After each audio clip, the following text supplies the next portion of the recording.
আর এদিকে বাংলায় ভোট মিটতে ফের উত্তপ্ত ভাটপাড়া। সেখানে ৯ নম্বর ওয়ার্ডে বোমাবাজির অভিযোগ। বিজেপি কর্মীর বাড়ির পাশের মাঠেই বোমা মজুত এবং একের পর এক বোমা ফাটানোর অভিযোগ ভাটপাড়ায়। ভোট মিটে গেলেও উত্তপ্ত রইল ভাটপাড়া। রয়েছে আমাদের সঙ্গে প্রতিনিধি অরুণ।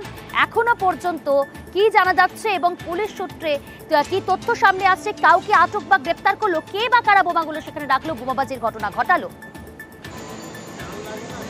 দেখো, এই ভাটপাড়া পৌরসভা ৯ নম্বর ওয়ার্ডে গতকাল রাত্রি ১১টা ৩৩ নাগাদ বোমাবাজি হয় এবং সেই ঘটনা কিন্তু সিসি ফুটেজ আমাদের হাতে এসছে। সেখানে পরিষ্কার দেখা যাচ্ছে যে দুষ্কৃতীরা বোম ছুটছে। এই ঘটনার পর পুলিশ ভাটপাড়ায় কিন্তু প্রচুর সিসি ক্যামেরা লাগানো রয়েছে। সেই সমস্ত ফুটেজ পুলিশ নিয়ে গেছে, কিন্তু এখনও পর্যন্ত কাউকে গ্রেপ্তার করতে পারেনি। এই ঘটনায় অর্জুন সিং সরাসরি দাবি করেছেন যে এখানে তৃণমূল আশ্রিত দুষ্কৃতীরা এই ধরনের ঘটনা ঘটাচ্ছে। এলাকায় পুলিশ সব জানে কিন্তু পুলিশ নিষ্ক্রিয় থাকে, কারণ পুলিশ তাদের গ্রেপ্তার করে না। পুলিশ তাদের দলদাস বলে দাবি করেছেন অর্জুন সিং। এই ঘটনা সম্পূর্ণ অস্বীকার করেছে তৃণমূল। সোমনাথ শ্যাম তিনি জানান যে এই ঘটনা বিজেপির নিজস্ব দলীয় কোন্দল। ফলে কিছুদিন আগে এই প্রিয়াঙ্কু পাণ্ডে, যার বাড়ির সামনে বোম পড়েছে, এ কিন্তু তৃণমূল ছেড়ে বিজেপিতে যোগদান করেছিল। ফলে নিজেদের মধ্যে ঝামেলার জন্যই কিন্তু এই ঘটনা ঘটেছে বলে দাবি করেছেন তৃণমূল।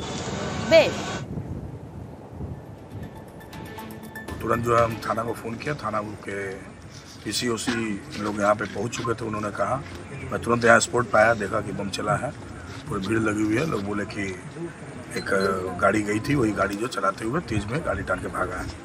पुलिस प्रशासन को मैंने बोला मेरे घर के निश्चित रूप से सीसीटीवी कैमरे में इसका फुटेज होगा, आप एक बार चेक कर लीजिए।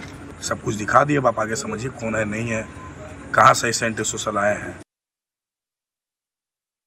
এটা ব্যালেন্স করা হয়েছে। মারা হয়েছিল তৃণমূল কংগ্রেসের পার্টি অফিসের সামনে, আমাদের কাউন্সিলরের সামনে। পরবর্তীকালে ব্যালেন্স করতে যে আবার একটা ছোট্ট করে বিজেপিতে আছেন, রিসেন্ট জয়েন করলেন প্রিয়াঙ্কু পাণ্ডে, তার বাড়ির সামনে একটা বোমা। যেহেতু সিসিটিভি ফুটেজে এসেছে, আগামী ২৪ ঘন্টার মধ্যে আমার মনে হয় তারা গ্রেফতার হয়ে যাবে।